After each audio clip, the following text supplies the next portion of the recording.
¿Qué tal amigos? ¿Cómo están? Me da mucho gusto saludarlos el día de hoy. Yo soy Ernesto Zoido, soy un consultor migratorio regulado por el gobierno de Canadá y el día de hoy para tratar un tema que me resulta pues muy interesante y creo que a ti te puede ser de enorme utilidad. Miren, los permisos de estudio, bueno, saben que la vía de los estudios es, de acuerdo a mi opinión, una de las, no puedo decir mejores, pero sí de las vías que representan o que proporcionan una mayor certidumbre en un proceso, un proyecto migratorio.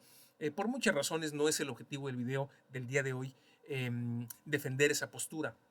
El objetivo del día de hoy es tratar uno de los dos pilares que soportan las aplicaciones de estudio y hay muchos requisitos que cumplir. Vamos a poner en contexto este tema. Para poder estudiar en Canadá, requieres un permiso de estudios. Para tener un permiso de estudios necesitas hacer una aplicación que debe de cubrir varios requisitos. Debes de haber sido aceptado por una escuela que tenga la aprobación del gobierno. Debes de tener una identificación, por supuesto. Debes de llenar una enorme cantidad de formatos. Debes de proporcionar información. Y hay dos cosas que son, a mi juicio, los pilares, lo que soporta verdaderamente una aplicación de Study Permit. Y esos son dos cosas. Una, la carta de motivos, y haremos un video justamente dedicado a la carta de motivos.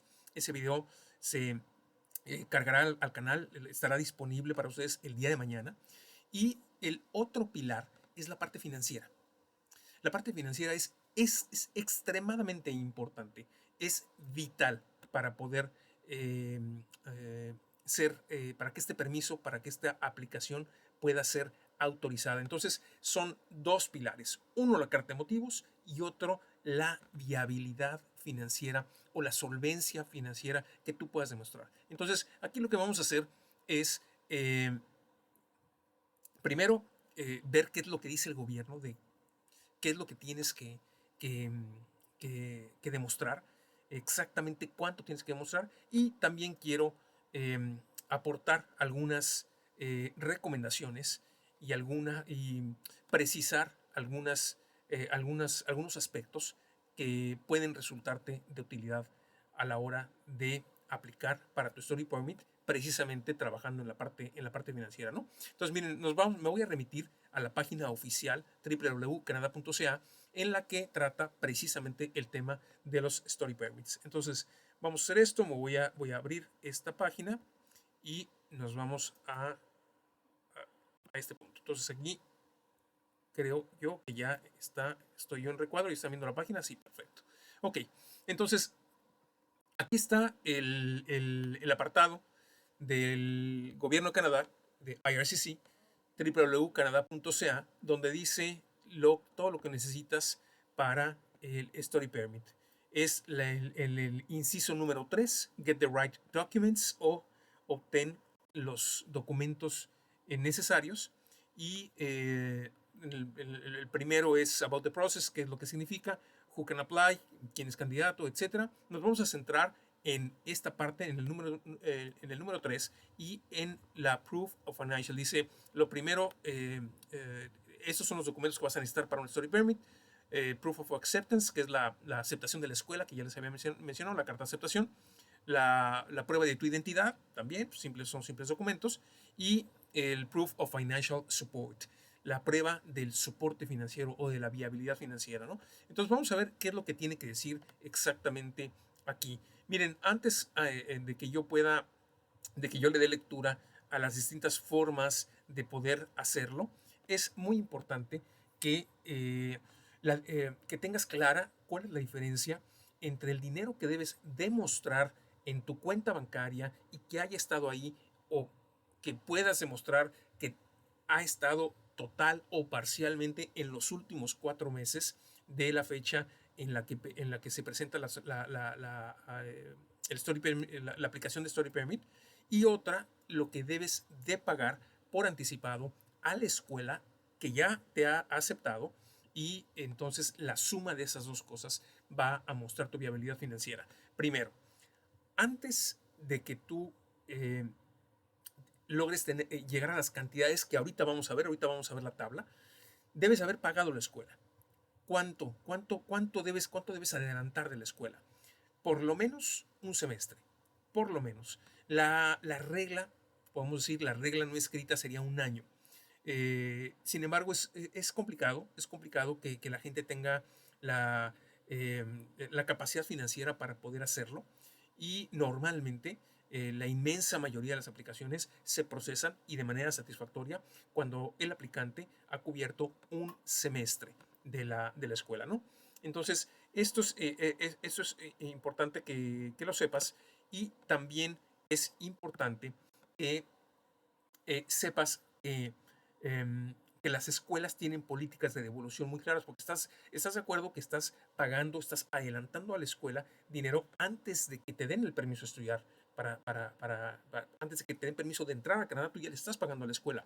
Las escuelas así funcionan, todas tienen políticas muy claras. Obviamente te invito, te conmino, te sugiero, te suplico, te reitero que por favor, antes de hacer el pago, revises con la escuela cuáles son sus políticas de devolución. Pero en mi experiencia, la inmensa mayoría tiene políticas de devolución muy claras y muy sensatas, en donde si a ti por alguna razón te niegan el permiso de estudios, ellos te van a devolver hasta el último centavo. Posiblemente conserven una cuota representativa, más bien no representativa, una cuota menor por el procesamiento, por los gastos de administración, pero la inmensa mayoría de tu dinero, la mayor parte de tu dinero te va a ser devuelto, ¿no?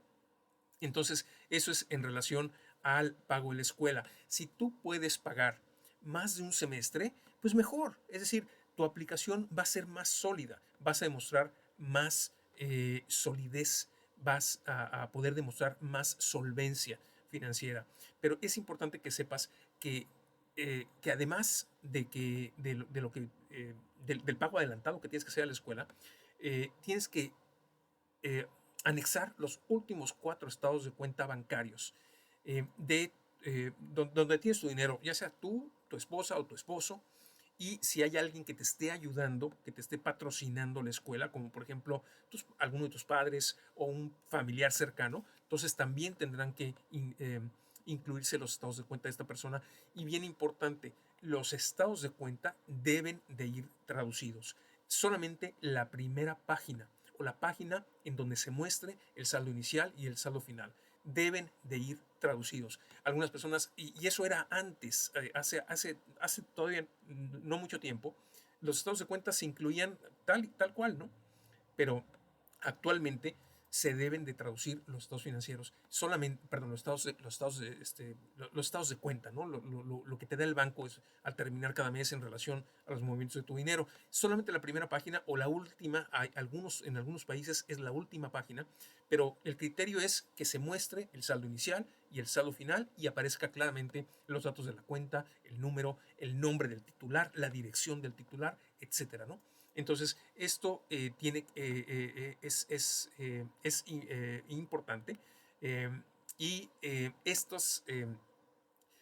los montos que tú debes de presentar en el estado de cuenta deben ser considerados después de haber pagado la escuela. Después de haber pagado la escuela, eso es increíblemente importante. Entonces, para que tú tengas un número en la cabeza de cuánto debes demostrar para poder estudiar en Canadá, vamos a ver una tabla que te dice exactamente cuál es el monto. Entonces vamos a pasarnos aquí a la pantalla. En este momento ya deben estar viendo mi pantalla y dice aquí, bueno, vamos a checar, no vaya a ser porque ya me ha pasado que yo, no, ok, perfecto.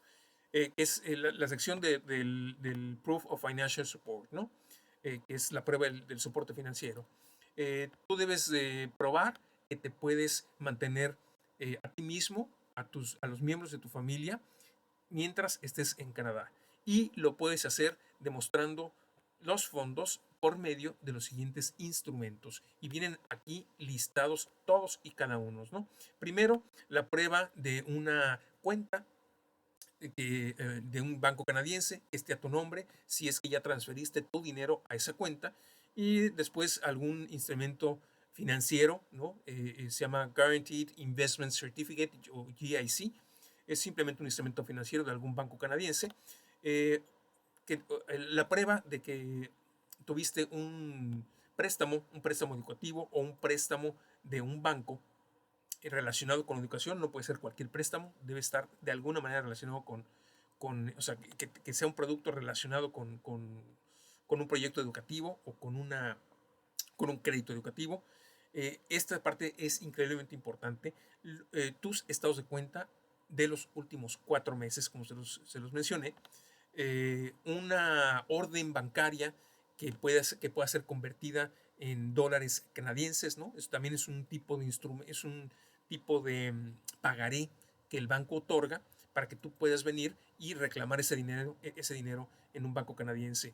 Em, Prueba de que has pagado tu colegiatura y tus housing fees son tus rentas, ¿no?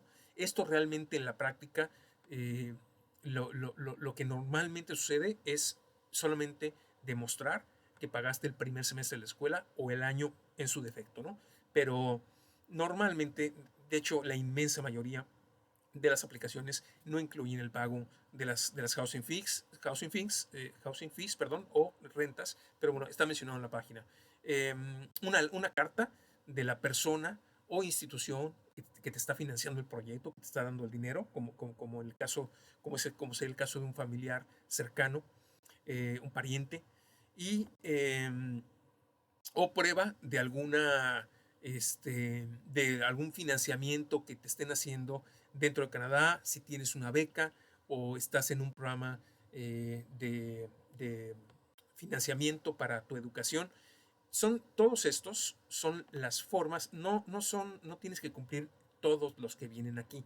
Estas son las formas, cualquiera de estas formas te sirven para poder demostrar tu solvencia financiera. La más común, la que en el 95% de los casos, diría yo, se utiliza, es esta: los estados de cuenta de los últimos 4 meses, sobre todo en Latinoamérica, ¿no?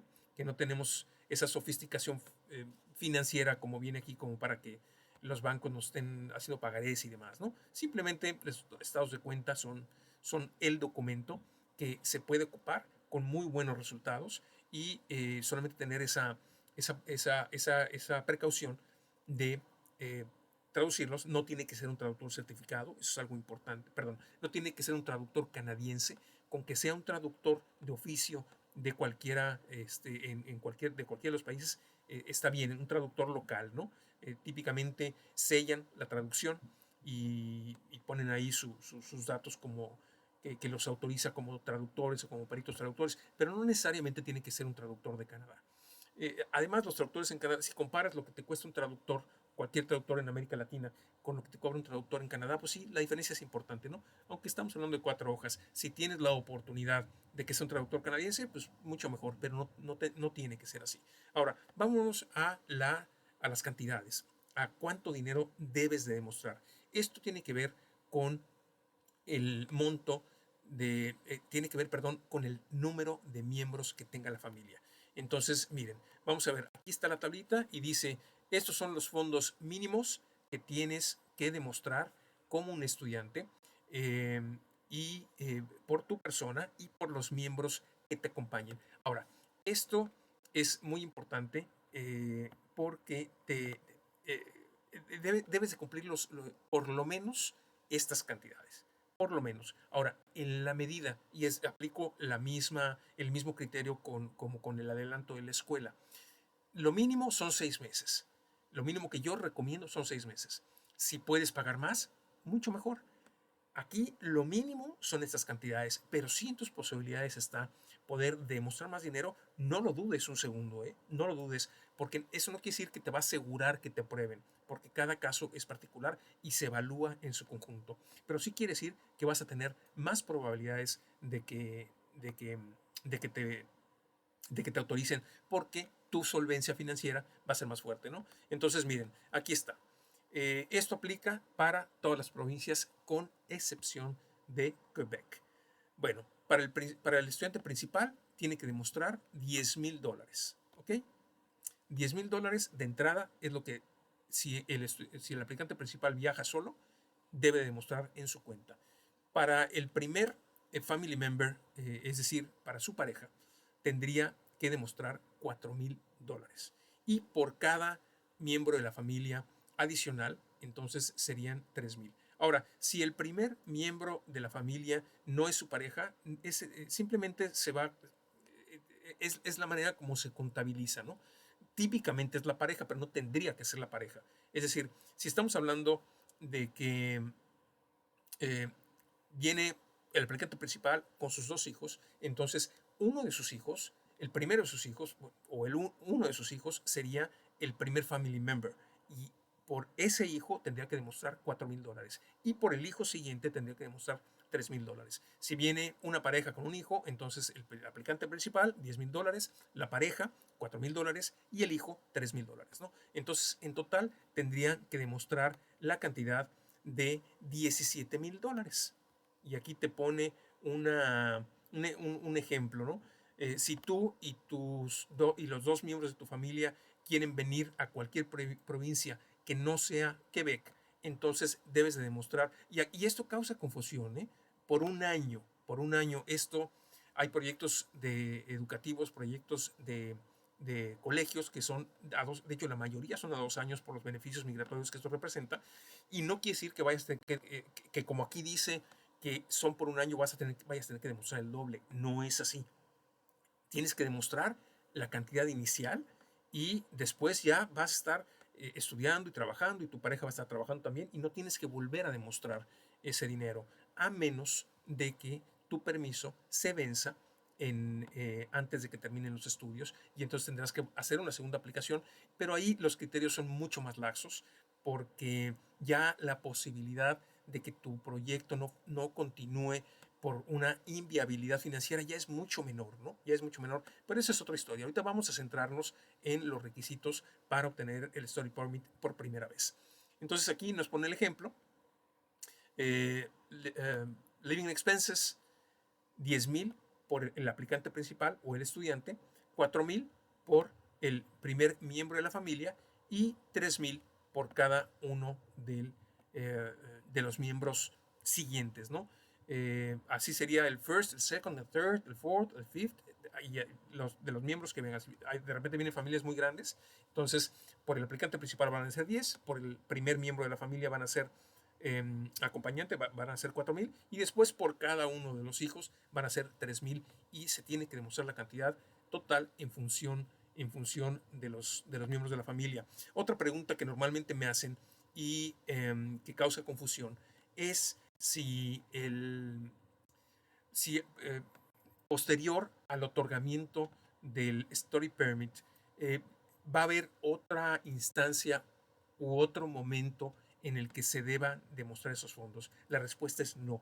En el momento que tú ya documentalmente demostraste esos fondos, ya no vas a tener una segunda petición de parte del gobierno de Canadá de que eso suceda. Pueden interrogarte cuando llegues en el punto de entrada, podrán hacerte preguntas, sobre todo si las primeras respuestas no le hacen sentido al oficial migratorio, podría meterse un poquito más en hacer preguntas más específicas, pero no es una práctica habitual el que tú tengas que demostrar en el punto de entrada el dinero que traes. Y además tienes que estar muy consciente de que si viajas con más de $10,000 en efectivo, tienes que declararlos en una forma que te van a dar durante el vuelo, antes, una hora, hora y media antes de que llegues a Canadá.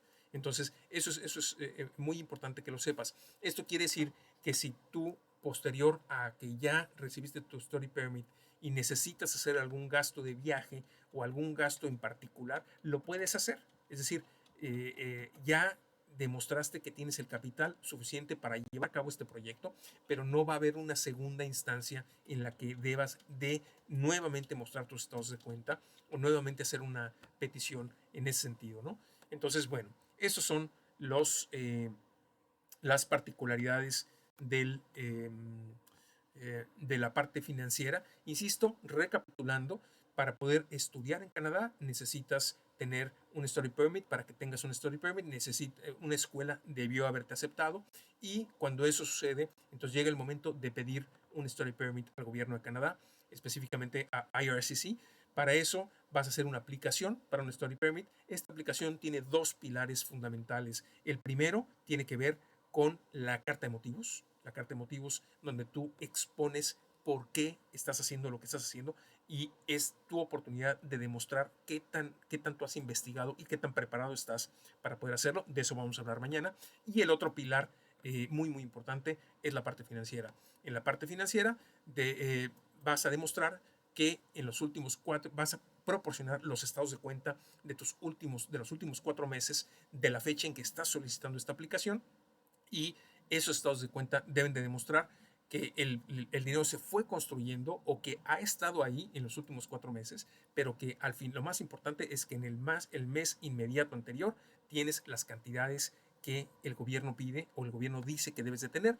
El aplicante principal, $10,000, el primer miembro de la familia, 4,000, y los miembros restantes, 3,000 cada uno. Además, debes de haber pagado de preferencia un año de tu colegio o en su defecto 6 meses, es decir, un semestre completo del colegio, para que entonces tu proyecto pueda tener credibilidad, pueda tener mucho soporte, y que entonces el oficial migratorio vea que verdaderamente es una persona, eres un candidato bona fide, de buena fe, que no está intentando entrar a Canadá a través de un permiso de estudios y que se va a quedar en Canadá de manera indefinida trabajando, ¿no?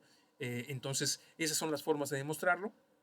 Yo espero que esto te haya quedado claro. Esta parte es tremendamente importante.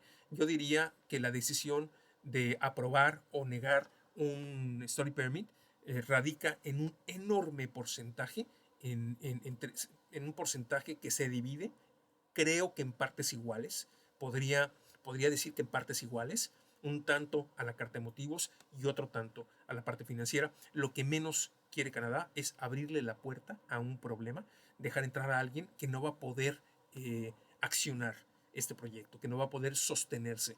Sobre todo los primeros 2 años son muy difíciles. Yo se los he comentado que hago el símil de un vuelo, ¿no? Un vuelo de avión, en donde el despegue requieres todo, absolutamente todos los recursos que tienes. Es motores a toda la potencia, muchos recursos, poco de turbulencia. Las cosas son difíciles, ¿no? Pero una vez que pasa esa fase inicial de despegue y alcanzas la altitud crucero, entonces todo empieza a calmarse, la potencia de los motores disminuye, la turbulencia es muchísimo menor, a veces inexistente. Y bueno, así normalmente pasa en este tipo de proyectos. Esta parte inicial de los primeros 2 años de estudio son críticas, son etapas críticas, años críticos, y el gobierno lo que quiere es asegurarse de que vas a poder salir avante. Y eso lo va a hacer por medio de dos cosas, insisto, y con esto concluyo. Una, que le demuestres que tu proyecto va en serio y que has investigado, que tienes claro, que sabes lo que vas a hacer. Eso lo vas a demostrar en la carta de motivos. También está esperando, y en muchas ocasiones lo hemos hablado de manera puntual, está esperando que le digas la verdad en la carta de motivos. Créeme que el oficial lo que menos quiere es que le mientas. Y no seamos tan inocentes como para pensar que el oficial no se va a dar cuenta cuando inventamos una historia fantástica y casi ilusionista, en donde le decimos al oficial que venimos a estudiar y que inmediatamente nos regresamos a nuestro país y que no tienes ningún interés en hacerte residente permanente de este país. Entonces, eso es lo que espera el oficial. El oficial espera que le digas la verdad, no que le mientas, y que le demuestres que has investigado, que conoces qué es lo que demanda este proyecto. Y por otro lado, que tengas los recursos, es decir, la máquina financiera, el músculo financiero, como para poder ejecutar este proyecto, y que no te vayas a quedar a la mitad, y que luego tenga el gobierno ya dentro de Canadá un problema que tiene que resolver, porque ese estudiante que ya no puede continuar con su proyecto, ya no se puede regresar, tiene que seguir comiendo, tiene que seguir rentando un lugar, tiene que seguir demandando servicios. Entonces ya es un problema y es lo que menos quiere. Bueno, esto es la parte financiera de la aplicación del Story Permit. Mañana vamos a hablar del otro pilar, que es la carta de motivos, que también es un tema muy interesante, extenso, complejo, profundo, que me va a dar mucho gusto compartir con ustedes. Gracias por su tiempo, gracias por la confianza. Recuerden que el tiempo es el recurso más valioso con el que contamos. No lo pierdan. Hasta la próxima.